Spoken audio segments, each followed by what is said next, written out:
اللهم صل وسلم وبارك على سيدنا محمد صلی اللہ علیہ وسلم۔ اب جو اگلی صورت ہم آج کریں گے وہ سورۃ الکوثر ہے۔ سورۃ الکوثر جو ہے یہ مکیہ ہے، مکی صورت ہے۔ اس میں صرف 3 آیتیں ہیں۔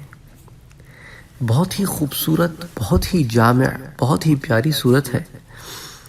اس کے اندر جو 3 آیتیں ہیں ان میں سے جو پہلی آیت ہے اس میں جو 3 الفاظ ہیں، اللہ سبحانہ و تعالی فرماتے ہیں کہ اِنَّا أَعْطَيْنَاكَ الْكَوْثَرَ، اِنَّا أَعْطَيْنَاكَ الْكَوْثَرَ۔ اِنَّا بالتحقیق، تو جہاں جہاں اِنَّا آئے گا تو اس کا مطلب کیا ہوگا؟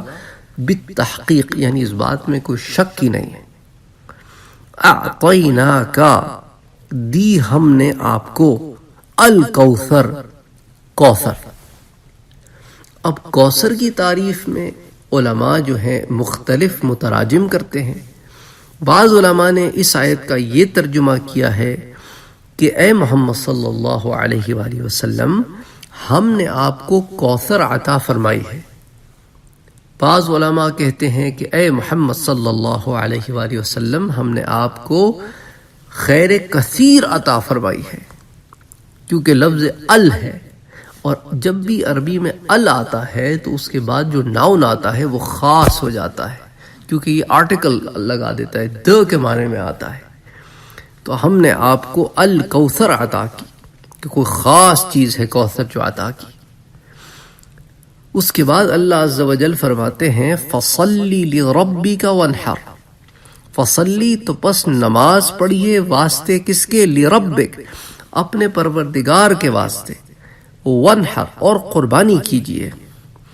اِنَّا شَانِئَكَ هُوَ الْأَبْتَرُ، اگین اِنَّا جو آیا ہے یہاں پر وہ اس اِنَّا سے ذرا سا مختلف ہے جو اس صورت کے شروع میں آیا ہے، لیکن معنی جو ہے وہ بہت کلوز ہے۔ اِنَّا بالتحقیق، کوئی شک نہیں اس بارے میں کہ شَانِئَكَ، آپ کا دشمن، هُوَ الْأَبْتَرُ، ہوا جو ہے بمعنی وہی ہے، اور الابتر بمعنی بے نسل ہے۔ یعنی اس بات میں کوئی شک نہیں کہ محمد صلی اللہ علیہ وسلم، اے محمد صلی اللہ علیہ وآلہ وسلم، آپ کا دشمن ہی بے اولاد رہے گا۔ تو یہ جو آیت ہے یہ کفار مکہ کو جواب ہے۔ جب حضور صلی اللہ علیہ وآلہ وسلم کے دوسرے بیٹے کا انتقال ہو گیا تو انہوں نے حضور پر جو تانا کسا کہ اب حضور کے پاس جو ہے مرد کوئی اولاد نہیں رہی، تو گویا حضور کی جڑ کٹ گئی، معاذ اللہ۔ تو اللہ سبحانہ و تعالی نے عرش سے اس اعتراض کا جواب دیا کہ ظالموں، تم کیا کہتے ہو، جڑیں تو تمہاری کٹ گئی ہیں۔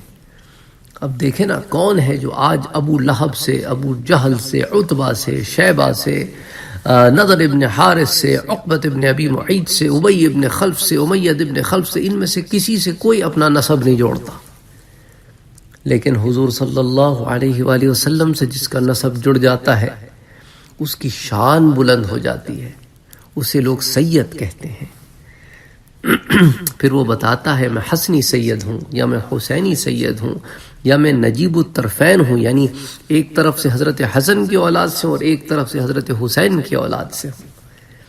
اور یہ 2 ایسے نواس ہیں حضور صلی اللہ علیہ وسلم کے جن کو حضور نے اپنا بیٹا کا اہل بیت میں شامل کیا، سبحان اللہ، اور جو جنت کے سردار ہوں گے، اسی لیے ان کی اولاد کو سید کہتے ہیں۔ حضور صلی اللہ علیہ وسلم نے کہا انا سید، حضور نے اپنے آپ کو بھی سید کہا۔ بہرحال تو یہ بہت خوبصورت صورت ہے جس میں حضور صلی اللہ علیہ وسلم کی دل جوئی بھی کی گئی، اور اللہ عز و جل نے اپنے پیارے نبی کو ان انعامات کے بارے میں بھی بتایا جو آپ کے لیے خاص ہیں، اور ساتھ ہی ساتھ حکم بھی ہے کہ نماز پڑھو اپنے رب کی، اور قربانی کرو، اور ساتھ ہی ساتھ دشمنوں کو یہ اللہ سبحانہ و تعالی نے جواب بھی دیا کہ تم کون ہوتے ہو میرے نبی پر کوئی بات کرنے والے، میں تمہیں ہی ختم کر کے رکھ دوں گا۔ تو اِنَّا أَعْطَيْنَاكَ الْكَوْثَرَ فَصَلِّ لِرَبِّكَ وَانْحَرْ إِنَّ شَانِئَكَ هُوَ الْأَبْتَرُ۔ صدق اللہ العظیم۔